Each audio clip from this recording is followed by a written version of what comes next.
sitting in a dress that cost 3 paychecks, humiliation, burns your throat as your date sneers, "I don't do fat girls," and walks out. Before the first tear can even fall, the city's most dangerous crime lord slides into his empty seat, smirking. "His loss," he whispers. "My treasure." Tension hung heavy over the candlelit tables of Lumiere Chicago's most exclusive French bistro. Harper Hayes sat perfectly still, her knuckles turning white as she gripped the stem of her water glass. She was a beautiful woman carrying lush, undeniable curves that she had spent years learning to dress, love, and own. Tonight she wore a deep emerald wrap dress that accentuated her hips and a perfectly applied ruby lipstick. She had felt like $1 million walking into the restaurant. That feeling hadn't lasted 10 minutes. Across from her stood Chadwick Hastings. Chad was a junior VP at a downtown finance firm, a man whose entire personality revolved around his gym membership, his protein macros, and his relentless vanity. They had met on a dating app where Harper had been completely transparent about her plus-size figure. Yet as Chad's eyes darted nervously toward the entrance where 2 of his frat bro colleagues had just walked in, his entire demeanor had shifted from mildly uninterested to openly hostile. "Look, Harper," Chad said, his voice carrying just enough volume to draw the attention of the adjacent tables. "I thought your profile pictures were just, poorly angled. I didn't realize you were actually this heavy. Todd and Brent just walked in, and honestly, I have an image to maintain. I can't be seen sitting across from a fat chick at a place like this. I'm leaving. You can cover your own water." He didn't wait for a response.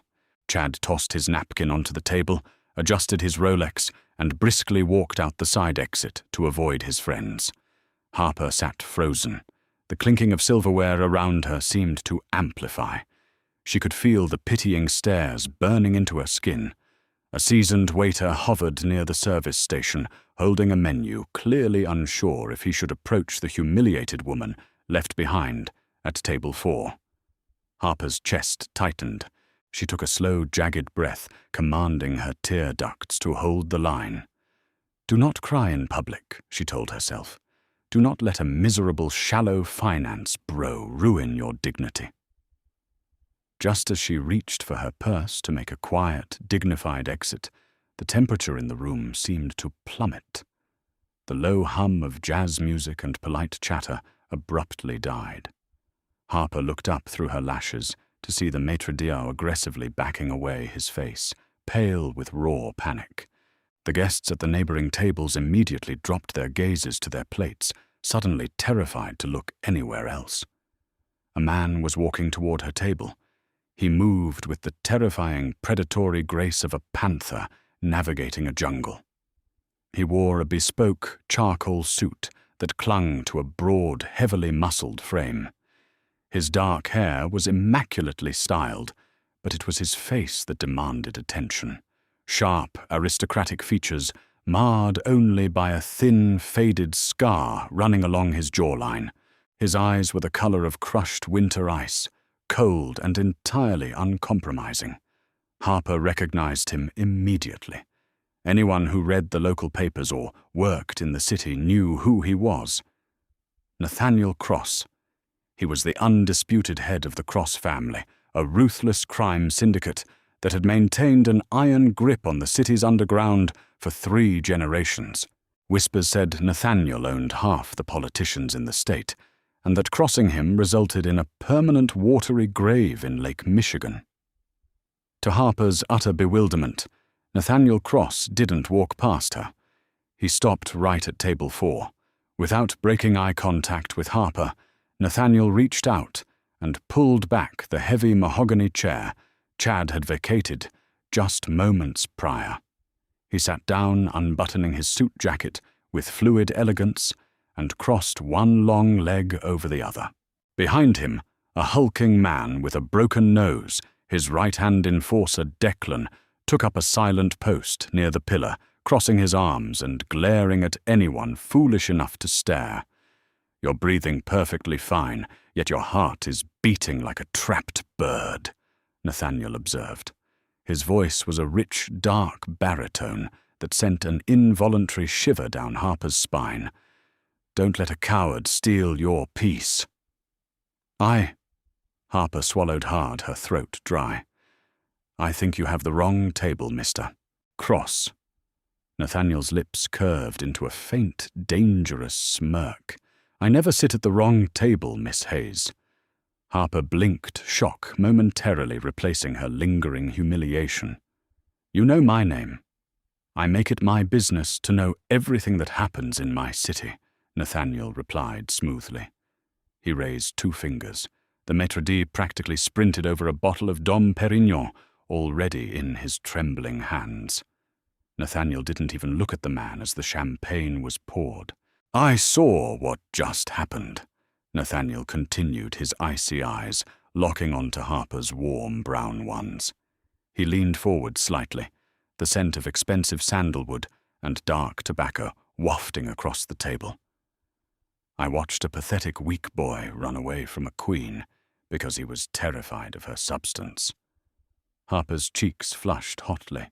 She had spent her entire life fielding backhanded compliments about her weight, but sitting across from a notorious mob boss who was staring at her as if she were the most delectable thing on the menu was entirely unprecedented. "He said I was too fat," Harper said, the words slipping out before she could filter them. She immediately wanted to sink under the floorboards. Why am I complaining about a bad date to a Mafia boss? Nathaniel's expression darkened, a flash of genuine, terrifying rage briefly cracking his composed facade. "He is a blind fool," Nathaniel said softly, though the menace in his tone made the glassware vibrate. "A boy looks for bones. A real man, craves softness. He craves a woman who fills his hands and warms his bed. A woman with an appetite for life." He reached across the table, his large, calloused fingers lightly brushing against Harper's trembling hand. "His loss, my treasure." Harper's breath hitched. The casual, confident way he claimed her sent a rush of heat straight to her core. "Why are you sitting here?" Harper finally asked, finding a scrap of her usual courage. "Men like you don't play knight in shining armor for random women with broken hearts." "You underestimate my appreciation for art, Harper," Nathaniel countered seamlessly. He signaled to the hovering waiter. "We will have the Chateaubriand, medium rare, the truffle pomme puree, and whatever your richest, most decadent chocolate dessert is." He looked back at Harper. "Unless you prefer something else." That sounds fine," she whispered. For the next 2 hours, the deadliest man in Chicago treated a plus-size archivist like absolute royalty. Nathaniel Cross was fiercely intelligent, steering the conversation away from his illicit empire, and instead asking Harper about her work at the Historical Society. He listened intently, his cold eyes softening as she passionately described her love for preserving old manuscripts. He fed her bites of perfectly cooked steak from his own fork, completely ignoring the terrified whispers of the restaurant's elite patrons.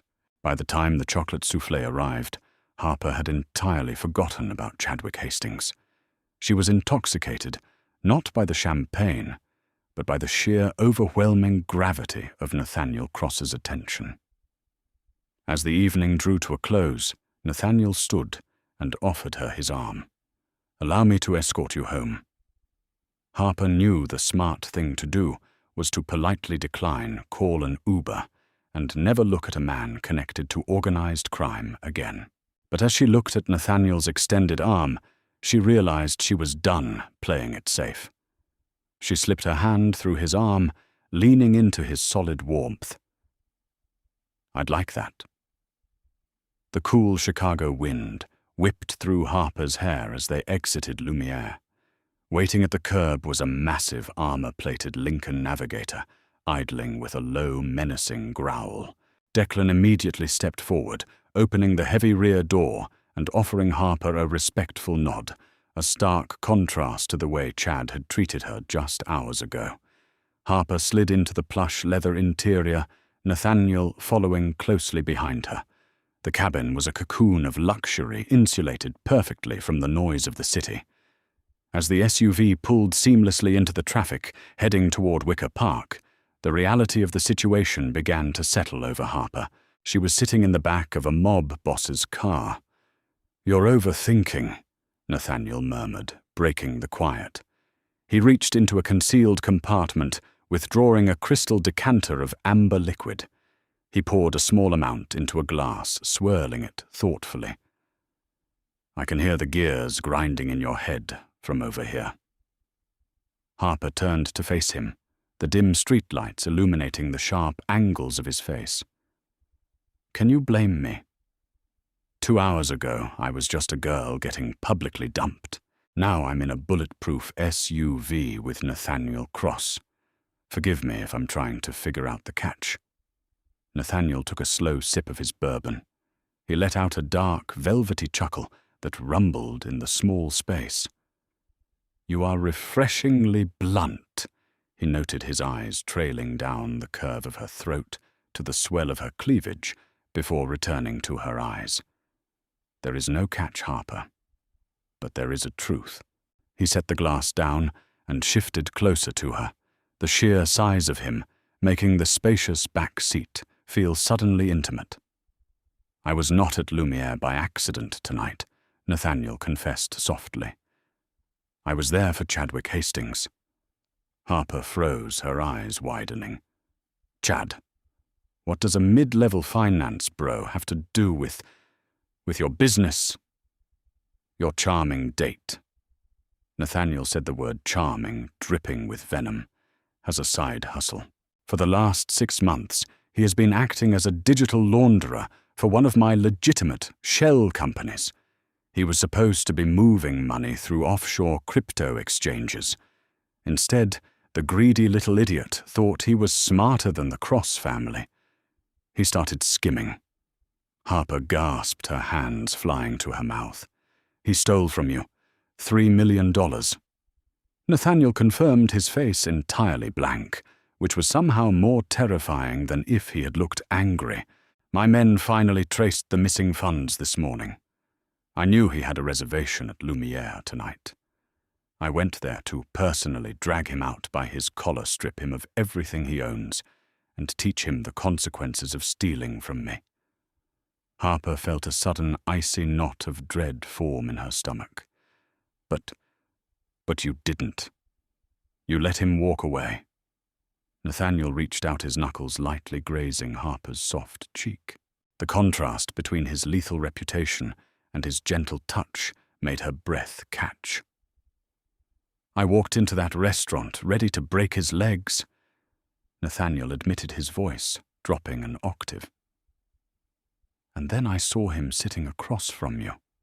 I watched him look at a woman who radiates beauty, warmth, and grace, and I watched him tear you down to soothe his own pathetic insecurities." He leaned closer, his forehead almost resting against hers. "Watching him break your heart angered me far more than the $3 million he stole," Nathaniel whispered fiercely. "I decided in that moment that a quick beating was too good for him. I decided to make a point."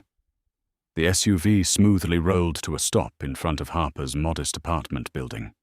Declan killed the engine, but remained facing forward, giving them total privacy. "What kind of point?" Harper asked, her voice trembling slightly, though not entirely from fear. "The kind he will never forget," Nathaniel replied. He pulled back slightly, his eyes burning with a dark, possessive fire. "Get some sleep, Harper. Tomorrow will be a very interesting day." He didn't try to kiss her. He didn't push boundaries. He simply instructed Declan to walk her all the way up to her third-floor apartment and wait until she locked the deadbolt. Harper spent the entire night tossing and turning, her mind replaying the feeling of Nathaniel's calloused fingers on her skin and the terrifying reality of his words. The next morning, A Tuesday, Harper dragged herself to the university archives. She buried herself in a stack of 19th century ledgers, trying to convince herself that last night was a fevered dream, a bizarre cinematic glitch in her otherwise ordinary life. At exactly 11:15 a.m., the heavy oak doors of the archive reading room violently swung open. Harper dropped her pen, startled. Standing in the doorway was Chadwick Hastings, but it wasn't the arrogant, perfectly groomed Chad from the restaurant. This man was a shattered shell. His expensive Armani suit was torn and covered in dirt. His left eye was swollen completely shut, blooming with a grotesque purple bruise. His lip was split, and he was trembling violently, his eyes darting around the quiet room like a hunted animal. "Harper!" he gasped, practically stumbling over his own feet as he rushed toward her desk. "Chad, my God, what happened to you?" Harper stood up, instinctively backing away from the frantic man. Chad collapsed against her desk, ignoring the fragile historical documents scattered across it. He looked up at her with his one good eye completely devoid of the sneering superiority he had wielded just yesterday. Tears were streaming down his face, mixing with the blood on his cheek. "You have to call him." Chad sobbed, his voice cracking hysterically. "Please, Harper, you have to call him and tell him to call them off." Harper's heart hammered against her ribs. She knew exactly who he was talking about. "Chad, I don't know what you're—" "Don't lie to me," Chad pleaded, dropping to his knees, right there in the middle of the library. He grabbed the hem of her cardigan, burying his face in his hands. "They were waiting for me in the parking garage this morning. 4 guys. They took my car, they drained my bank accounts, and they beat the hell out of me." He looked up, his expression one of sheer terror. "They told me they were going to put me in the river by midnight." Chad whimpered, practically hyperventilating. "But then the big guy, the one with the broken nose, Declan," Harper murmured involuntarily. "Yes, Declan," Chad cried. "He stopped them. He held a phone to my ear, and Nathaniel Cross was on the other line. He told me that my debt was no longer a matter of money." Chad swallowed hard, looking at Harper, not with disgust, but with absolute reverent fear. "He told me my life belongs to the girl in the red dress," Chad whispered, fresh tears spilling over. "He said if you forgive me, he lets me live. If you don't, I'm dead by midnight. Please, Harper, I was a jerk. I was a shallow, stupid jerk. I'm so sorry. Please save my life." Harper stood, frozen, looking down at the man who had publicly humiliated her over the size of her waist, now kneeling at her feet, begging for his very existence. Nathaniel hadn't just defended her honor. He had literally handed her the scales of justice, placing the life of her abuser squarely into her soft, manicured hands. The power trip was intoxicating and terrifying. Before Harper could even formulate a response, her cell phone resting on the corner of the desk lit up. The caller ID was a restricted number. She slowly picked it up, pressing it to her ear. Did the rat deliver his apology? Nathaniel's dark, smooth voice purred through the speaker. Harper looked down at Chad, who was sobbing pathetically on the floor. "He did," Harper said, her voice remarkably steady. "Good," Nathaniel replied. "Now, little bird, what would you like me to do with him?" Silence stretched across the university library, broken only by Chad's pathetic, ragged breathing. Harper looked down at the man who had reduced her to tears just 24 hours ago over the size of her waist. Now he was a hollowed-out shell, begging a woman he deemed too fat to be seen with for his very survival. Through the phone pressed to her ear, Nathaniel's breathing was slow, calm, and utterly lethal. He was waiting. "I don't want him dead," Harper said softly, her voice steady. Chad let out a loud, shuddering gasp of relief, practically collapsing onto the floorboards. "Are you sure, my treasure?" Nathaniel asked, a hint of disappointment coloring his smooth baritone. He disrespected you. He stole from me. Men have vanished into the concrete foundations of this city for a fraction of those offenses. Death is too quick, Harper replied, her eyes narrowing as she stared at the designer suit Chad had undoubtedly bought with stolen money. He cares about his image, his status, his pristine, perfect little life. Take it all. Strip him of his job, his penthouse, his bank accounts. I want him working a minimum wage job where he comes home smelling like garbage, knowing that a woman he thought was beneath him is the only reason he gets to breathe. A deep, dark chuckle rumbled through the phone speaker. It was a sound that made Harper's toes curl. Brilliant, symmetrical, merciless. Nathaniel praised the raw admiration in his voice, sending heat straight to her cheeks. As my queen commands. He gave a brief order to Declan, who was waiting outside. Within seconds, 2 of Nathaniel's men entered the library, grabbed Chad by his expensive lapels, and dragged him out the back door. Chad didn't fight. He wept with gratitude. That afternoon marked the beginning of Harper's descent into a world she had only ever read about in pulp novels. Nathaniel Cross did not court women. He conquered them. But with Harper, his conquest was surprisingly tender. He showered her with a terrifying level of devotion. When they attended a high society gala the following weekend, Harper wore a custom-tailored scarlet gown that hugged every curve of her lush, full figure.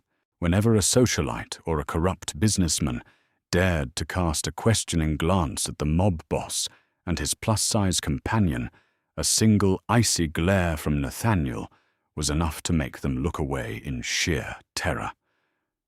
"You belong here," Nathaniel murmured against her ear. That night, his large hands resting possessively on her wide hips as they stood on the balcony of his lakefront estate. "You are built like a goddess from the Renaissance. Abundant, beautiful, mine." But life at the top of Chicago's underworld was not just silk sheets and whispered praises. The Cross family's dominance was being quietly challenged. Salvatore Moretti, a vicious rival from the South Side, had recently formed an alliance with Thomas Weaver, a heavily corrupt city alderman. Weaver had been secretly fast-tracking zoning laws to seize Nathaniel's legitimate warehouse properties under the guise of eminent domain, effectively cutting off the Cross family's most lucrative smuggling routes. Nathaniel was spending later nights in his study, his sharp features tight with stress, plotting a violent war that would undoubtedly drench the city streets in blood. Harper wanted to help. She wasn't a killer, nor was she a gangster, but she possessed something far more dangerous, a brilliant mind and unrestricted access to the city's oldest, most classified historical archives. Late one Tuesday night, after Nathaniel had left for a tense sit-down with his capos, Harper bypassed the security protocols at the Historical Society. She pulled heavy, dust-covered municipal ledgers from the 1920s, cross-referencing property deeds, old bootlegging routes, and forgotten city council mandates. At 3 a.m. she found it. The twist was almost too perfect. Alderman Thomas Weaver's great-grandfather, a supposedly upstanding judge, had stolen the very land Weaver was currently using as leverage against Nathaniel. The theft involved forged documents, a murdered dock worker, and millions in unpaid back taxes that by law would render the Weaver family entirely bankrupt and politically ruined if exposed. Harper didn't just have blackmail. She had the nuclear codes to Weaver's entire legacy. The trap was sprung before Harper even realized she was in danger. She had just slipped the damning 1924 property deed into a protective folder when the heavy double doors of the archive room clicked shut. The locks engaged with a heavy metallic thud. Harper froze. Standing in the shadows of the genealogy section were 3 men. They didn't wear the tailored charcoal suits of the Cross family. They wore scuffed leather jackets, their faces grim and scarred. Salvatore Moretti's men. "Give us the folder, sweetheart," the lead man growled, pulling a suppressed pistol from his waistband. "Weaver tipped us off that Cross's new girl was poking around where she shouldn't be. Hand it over, and maybe we just break your hands instead of putting a bullet in that pretty little head." Harper backed away, her heart hammering wildly against her ribs. She clutched the folder to her chest. If Moretti got this document, Nathaniel would be forced into a bloody street war. He could be killed. "You're not getting it," Harper said, trying to project a confidence she didn't feel. "Wrong answer, fatty." The thug sneered, raising the gun. The insult barely registered, because in the next millisecond, the reinforced glass skylight above them shattered into 1,000,000 glittering diamonds. Declan dropped from the ceiling like a 200-pound cinder block, landing squarely on the gunman. The sickening crunch of bone echoed through the silent library as Declan systematically, ruthlessly dismantled the three men. It took less than 40 seconds. When the dust settled, Moretti's men were unconscious, bleeding out on the linoleum. The library doors burst open. Nathaniel strode into the room. His usually immaculate suit rumpled his eyes, blazing with a frantic, terrifying panic. When he saw Harper standing unharmed behind the desk, the lethal tension in his shoulders shattered. He crossed the room in 3 long strides, pulling her into a desperate, crushing embrace. "I swear to God," Nathaniel breathed heavily into her hair, his massive hands mapping the soft curves of her back, assuring himself she was real and safe. "I will burn this entire city to the bedrock for daring to touch you." "I'm fine, Nathaniel," Harper whispered, tears of adrenaline finally spilling over. She pulled back slightly, her hands trembling as she held up the manila folder. "I got it. I got Weaver." Nathaniel looked at the century-old document, then back at the beautiful, brilliant, voluptuous woman who had just risked her life to protect his empire. "You went into the fire for me," he murmured, absolute awe lacing his tone. "You gave me my dignity back," Harper replied, her brown eyes locking fiercely onto his icy ones. "It was time I protected yours." The fallout was swift, silent, and devastating. Nathaniel did not start a street war. He didn't have to. Armed with Harper's archival discoveries, Nathaniel arranged a private meeting with Alderman Weaver. Faced with absolute financial and political ruin, Weaver immediately folded. He resigned from office, citing health reasons, and transferred the disputed warehouse deeds directly to the Cross family. Without his political shield, Salvatore Moretti was left utterly exposed. 2 days later, Moretti was found tied to a chair in an abandoned meatpacking plant, breathing but broken, forced into early retirement under Nathaniel's boot. The balance of the city was restored not by bullets, but by a plus-size archivist who knew how to read the past. 6 months later, Harper stood in the grand foyer of a newly renovated 4-story brownstone in the Gold Coast district. It was breathtaking. Vaulted ceilings, imported Italian marble, and endless rows of custom mahogany bookshelves. "Do you like it?" Nathaniel asked, stepping up behind her. He wrapped his arms around her lush waist, pulling her back against his solid chest, pressing a soft kiss to the side of her neck. "It's beautiful," Harper whispered, leaning into his warmth. "Who did you buy it for?" "For the director of the newly established Cross Historical Foundation," Nathaniel said, smoothly turning her around to face him. He reached into his pocket and pulled out a velvet box, snapping it open to reveal a staggering, flawless, emerald-cut diamond ring. "Chadwick Hastings looked at you and saw a flaw," Nathaniel said, his voice thick with emotion, dropping to one knee right there on the marble floor. "I looked at you and saw a queen, an empire builder, a woman who fills my arms, my heart, and my life. Marry me, Harper. Let me spend the rest of my days worshipping the treasure I found. Tears streamed down Harper's face, but this time they were tears of pure, unadulterated triumph. She was no longer the girl crying in a restaurant over a boy's cruelty. She was the woman who commanded the shadows of Chicago. Yes, she breathed. Nathaniel slipped the ring onto her finger, standing to pull her into a searing, passionate kiss. In the grand game of power and respect, the cruel, shallow boys always lose, and the kings, they always protect their treasure.